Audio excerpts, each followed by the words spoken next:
it on. So S4 doing a good job at keeping those stacks up. At some point, Fada may be forced to back here. S4 going to crack level 2 momentarily. We'll have to be careful. But meanwhile, bottom lane, EGM, he's been caught out. Could well be your first blood. He's gone for the heal, and he will end up going down. So the offensive dual lane, Dazzle Naga, not playing off Peng speaking in the laning stage. But S4 is really having his way here with Fada. He is the god of Batrider. He just plays this hero so incredibly well. The pressure on early with the napalm stacks. He doesn't care about giving away magic one charge. They've gone in bottom. I think they know the Enchantress move towards mid, courtesy of that ward, and now they're looking to punish. They catch out Loda. Sunstrike coming through. It is going to connect. Loda goes splat, and now EGM desperately into the trees. He will wind his way through here. Buys the teleport scroll. Looks to use it. Shackle actually is ready, but there's no mana for it, so he's going to tango his way through. EGM rolls the dice, and well, he will make it out in the end. But still, this lane is in shambles, and Ake yet to make his move in mid. Fada, if he didn't already know, he certainly does now. As the Dark Troll Summoner walks out, he see S4 now. Invisvern grabbed. Trying to move in. Fada in danger. Saved his skill point as well. Is available.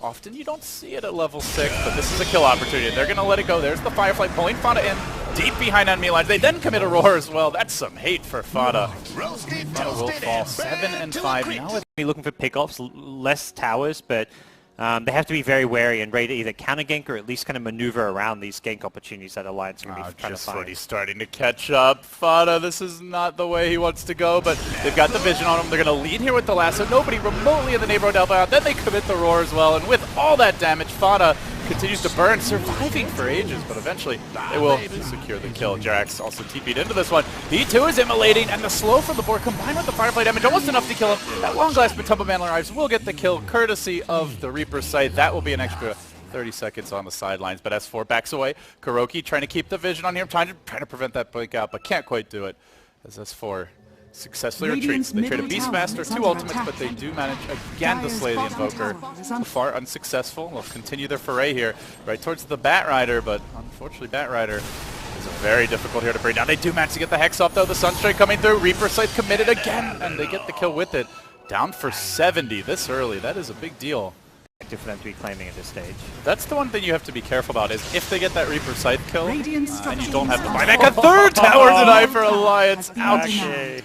Then, at that point, perhaps you can actually hold the high ground. But the wards were used, so it's likely not to be a full base breach, but it will be a lot of damage on the tower. EGM dropping the weave, hits all of Liquid, and they still stick around. They're going to work here with the Forge Spirits, as well as the Trance. Liquid trying for the quick lane of Rax. Nagasan is available, though. Roar's online. Bats up in 5, and there's the Song. Alliance are going to wait for S4 to come back, and they look to engage. Who's Bulldog going to focus? Let's see. Loda gets in the middle of the enemy team. He lets the Riptide go. The Meatball comes down, though, the other way. Matumba Man kept alive for now by the False Promise, and the Necrophos proving to be a bit too difficult to finish off. Loda's forced back. They've already committed the Song. S4's in a bit of danger. Ake comes in from behind, but they've lost 3. They've committed all their big ultimates. It might be 4. Ake trying desperately. He can't get it done. And Liquid, just like that, who needs Serpent Wards, are taking a lane of Rax. The range down for now. A double buyback forced out by Alliance. Alliance thought they had all kinds of time, and these buybacks looks like they're going to be for naught. Every single hero, 1, 2, 3, TPing away. That was not something Alliance was even counting on. All right. The lane's always pushing in with a Nature's Prophet on the side of Liquid to help counteract any Naga counter pressure. Matumba Man debuting that Blink Dagger, moves on to Ake. Gonna drop the Reaper Sight. They won't kill him off during it, just right after they blast him down. So he'll still be dead here for Radiance, but they didn't lose melee Rax. They lost a tier 2, a tier 3, and a ranged. It was definitely a lot of ground, but as far as the map control goes, they didn't lose the big boy. See Weave pop down here. Rather aggressive positioning from Alliance. They want to draw Liquid back. As the Batrider, meanwhile, is duking it out with the Nature's Prophet off in the jungle. They commit a Sprout here. Drums getting popped. S4. Sunstrike coming through. He stops to throw the Flame Break. That's going to get him killed. Liquid snipe him out. Couldn't have known, but a great... These games where one bad Roche fight suddenly buys a tremendous amount of time. And this is definitely a game of one bad team fight for Liquid. They're going. They're thinking about it. S4 with his customary haste rune at a critical moment that could turn the game. He wants Jerax, and Jerax will get caught out there. The Invoker gets roared. Follow-up comes through. The Reaper Sight not enough to secure a kill. The ward's getting dropped in the midst of the fight. Matumba Man brought low. They finish him up. Necrophos down. They buy back on the Oracle. Song, disengagement from Alliance. They want to get out cleanly. And they will. A 2 for nil. And a Serpent Ward's forced up. And a buyback. Wary of what can come their way. And Well, then I guess all eyes on the Dazzle for a timely grave. Yes, this Dazzle Grave is going to be on point. Loda prepping things nice and early here, drops the Song. He's only isolated Matumba Man. Kuro's in a decent position. They're trying to kill off the wards during this time. They do manage to kill them all.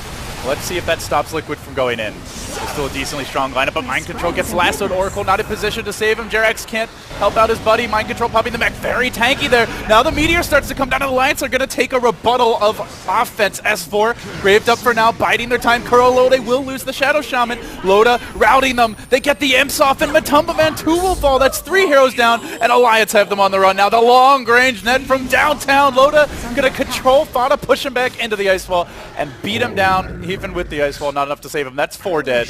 And this was the chain of disastrous events that Liquid were afraid of, and now they're happening. Jerax turning on Ake, wants to nuke him down. He gets him. Blasts him away there with the Purifying Flame. So he gets the 1 counter kill. Ake a little overeager, but... Alliance going through a smoke of their own, trying to see what they can find here. Oh, Kuro. S4, he thought someone was in the lane, but little does he know a delicious Shadow Shaman lurks in the trees. Will drag him back straight onto EGM. It's a Shadow Shaman kill. They'll take it for sure. Kuroki down, but does guard his team against a potentially bigger smoke. I really gather what the situation is. Is it just a solo kill? Is the whole team there? So many Batriders see that one hero there and just instantly try and jump and get the pick off. This is a big one. Mind Control does have the magic stick, but with S4 here, he's not going to have a chance to TP out anyway. Out of mana, out of health, and dead. He buys a Maelstrom before falling, but Alliance set up the Reaper kills. And how about Bulldog? What do you want here if you're a 4,500 gold deep Beastmaster? Hold that thought. S4. Prepped and ready. He's going to get eyes on Matumba Man. Centaur's there. He drags him away from the Centaur, but also maximizing the impetus damage that Ake brings to the table. Matumba Man picked off. Alliance again. Just abusing the power of the Batrider here for Liquid, though. Loda moving in. Illusions. Engaging chip damage, and the split push from Liquid. Very slow to counter this. They are not going to be trading for free here. They'll have to at least sacrifice 1 lane of Rax. Alliance keep on going, Deafening Blast. Nice dodge there from Loda, just deftly sidesteps it, and Alliance keeps on pressing forward. Range Rax about to drop. The Age is still up for a long time. They're going to Glimmer Loda, bringing him back out of EMP range. And now they move back up onto the high ground once more for the melee. Still, you can see the split push. While it's there, it's just not as fast as what they need. This melee Rax likely to fall. If Loda wanted to, he could even use the Song here. He's hanging on to it for the time being. They're going to grab this tower. They'll leave him alone, and then everybody else will TP back. It looks like, at least for now, just the Batrider. As casts his TP, then cancels it. Seeing the Nature's Prophet didn't actually commit, so they stick around. And now Alliance will march back. Only Treants and all that tornado that you mentioned, just a bit too short. So Loda, Song, TP, and now there truly is no way to stop it. Yeah, it's kind of just blindly fishing to see what... Dangerously low. Fresh swarm of Illusions march in. The tower now down, and Liquid to send the Nature's Prophet up to the top lane, so he's not going to be here to assist in the base defense. They also leave Kuroki in position. They might be able to get the second lane, but it's going to cost them. Matumba Man, Necrophos down, 60 seconds on the sideline. Doesn't have a buyback available. Jerax staying alive for now, has cast the False Promise to try and secure his retreat, but it only delays the inevitable. Alliance now, having gained their second lane of Rax, are going to start TPing some heroes home. Loda with the Song of the Siren. S4 will end up dropping here, but I believe has buyback if he needs it. Hanging on to it for now, 70 seconds. Loda going to arrive. He'll clean up the Nature's Prophet. Wards to drop quickly. They only got a tier 3 tower out of this. So Alliance in the end, still the victors. And again, massacring cores. 2 more big ones down. Now, but barring that, they're in for it. EGM Ultimate Orb. Ticket Sphere now complete, so... a counter perhaps here to the Necrophos ultimate is Kuroki. He was trying to counterplay this and contest in the pit, but he's down to the roar. The rest of Liquid immediately scatter. Lasso is available, and Jerax, well, Flamebreak will cancel his TP, so he's likely going to roast here. Cooked up by the Batman. He'll delay the inevitable. He'll head into the midst of Alliance, but he is going to be going back to the well here. Pop goes the Oracle. Liquid, there's just no split push right now to even threaten a base race. Alliance, you might see one. It's going to be a feeble, inadequate base race if there is one. That's for sure. You know, Alliance have not just. Is it Rapier time? Does our Prophet of Gold for something big?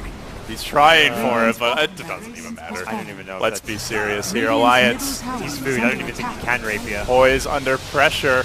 Moving through the middle lane, they've got Loda ready to go with the Song. If anything gets even the slightest bit scary, but it doesn't seem like that's the case. They are getting herded back to the well here. As S4 blinks it, they might catch him out. Reaper's Sight is going to delete him for 100 seconds. He can't buy back.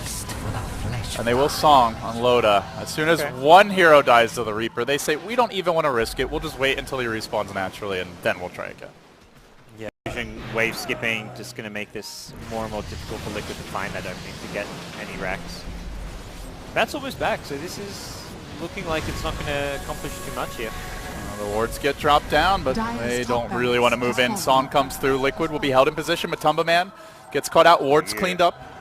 Massacred, really. And Batrider about to respawn 8 seconds ago. Well-timed Deafening Blast there by Fada to force the lines back, but Bulldog blinking forward, finds the opening there, gets up the roar. Matumba Man will be cleansed and purged off by the False Promise, but they lay into him from long range with the impetus. Might as well throw out that Reaper. Matumba Man into the tree. Again, he'll pop. The False Promise is just not enough here to keep heroes alive. Alliance. Creeps are at the base bottom right now. Liquid are threatening, but Alliance are already there. Going to work here on the tier 3 tower. Looks like they're going to try and grab Mega Creeps. Necropho's out of the picture for 10 seconds. And Loda up in front. Alliance close in here on Megas, and with that, could be a game changer. Out comes the Meatball together with the Deafening Blast. They are going to manage to break that Lincoln Sphere, but he's still holding the Aegis. They don't want to overcommit onto Loda. Slowly working him down. Blink forward from Matumba Man to the midst of the enemy team. He drops the Reaper. It doesn't kill off EGM, and now with the Reaper down, they're really in for it. They do manage to grab the EGM kill. He instantly is able to buy back the Loda. Scrambling the retreat. He'll pop the ultimate. Song retreating out. Nature's Prophet unable to clear out that bottom racks. He did have to come home and try and help as Fada fishes. He will find one. He gets the Ake Enchantress. They're going to hex him. They don't have the Reaper. They can't delete him, but they can kill him off. S4 could be next. Tries to stall this chase. They get the Ake kill. Hunting for more. Mind control in position. S4 is going to drop as well. He has buyback. Ake does not. And Liquid find two on the way out. They still hold the racks. Mid lane. And the Courier narrowly dodges away from S4. That was packing some big items there. Reaver now on the way, and they go for the lasso, and it's on to Jerax. They then roar Fada, controlling it, locking him down, but Bulldog's been trapped up by the wards of Kuroki. They are likely to lose the Oracle, but Jerax managed to get off the False Promise, so he's wasting a lot of time. Ake on the run. He's going to drop eventually, but can they get the additional counter kills? While this is all happening, EGM still retreating out. Jerax on the hunt. Lanes are pushing in slowly but surely. The imps from behind doing work to Kuroki. EGM able to get off the grave to keep him alive. Fada gets turned up by the hill bump. Jerax massacred from the rear as Loda comes roaring in. Two more of Buttback. Mind control in the midst of it. They're going to Song and say screw it. We're heading for the backline here. It's on to Matumba Man they go. Everybody from Liquid streaming back towards the base. They've now committed an Oracle buyback as well. Mind control surrounded, beaten down. He will buy back too. They've thrown out 3-4 buybacks in this fight. They need to hold. Alliance seeing all of that. Do they even back here? It's currently 3 buybacks on cooldown for the Radiant, 2 for the Dire. Being run over. Head towards the ultra late game. 53 minutes and counting. Dazzle wandering down the river, and it looks like he may wander directly into the entirety of Team Liquid. EGM gonna get caught out. They lose their Dazzle, and he can't buy back, dead for 2 minutes. Liquid, they actually have the power play now. 5v4, even though they have 0 buybacks, they have the man advantage. And they're gonna work on the Roshan here. They want those extra lives that they can't get through the buybacks. They'll try for it the good old-fashioned way through the Rockman. Looks like Alliance might let them have it. S4 though, threatening for the steal play. The Reaper Scythe on cooldown for 50 seconds. It's a moment where you can be a little more aggressive as a carry. And it's not just the support that got Reapered, it's the support which hard counters the Reaper Scythe in the late game. There's going to be another Reaper Scythe up before Dazzle's alive. They're moving in. Kuroki up on the cliff. He wanted to jump here. He may get punished. He's the gem carrier as well. Might just need to drop these wards before he goes down. Tornado comes through though. Will catch out S4. Fada jumps in. He drops the ice wall. The BKB's there though. He gets roared and Loda comes in from the side. He's going to isolate Jerax, control Kuroki, and Matumba Man. They're trying to finish off Kuroki to the Ancients. He will get clobbered. Death by the Golem. That's not a good way to go. That's a hero who doesn't have buyback. Down for 90 seconds. Jerax not going to have it either. Goes for the blink out after the False Promise, but they're still hunting him. They're running him down. What was a 5v4 power play might turn into a 4v3 the other way. Jerax down as well. He doesn't have it. 75 seconds. They're even going back for the Roshan. Could possibly just rush down the top lane. But Alliance force that game 3. And S4 poised for a pick-off with as the well. smoke initiation, he's going to come from the trees. Let's see if they're ready for it. Mind control gets off the auto attacks. They get off the Reaper, but he's got the BKB. He's able to pop the cheese. S4 baiting out the Reaper. Now the Song coming through from Loda. He's going to move past the racks, let his team set up. Then Bulldog comes in, drops the roar onto Fada, locked in the middle of it. Now the lasso onto Matumba, man. They've got no way to purge. The Oracle's dead. That's 3, make it 4. Nobody with buyback. Liquid, they had their shots this game, but Alliance persevere, and they will force a deciding game number 3. Really impressive stuff from the Swedes. Absolutely. Incredible hold.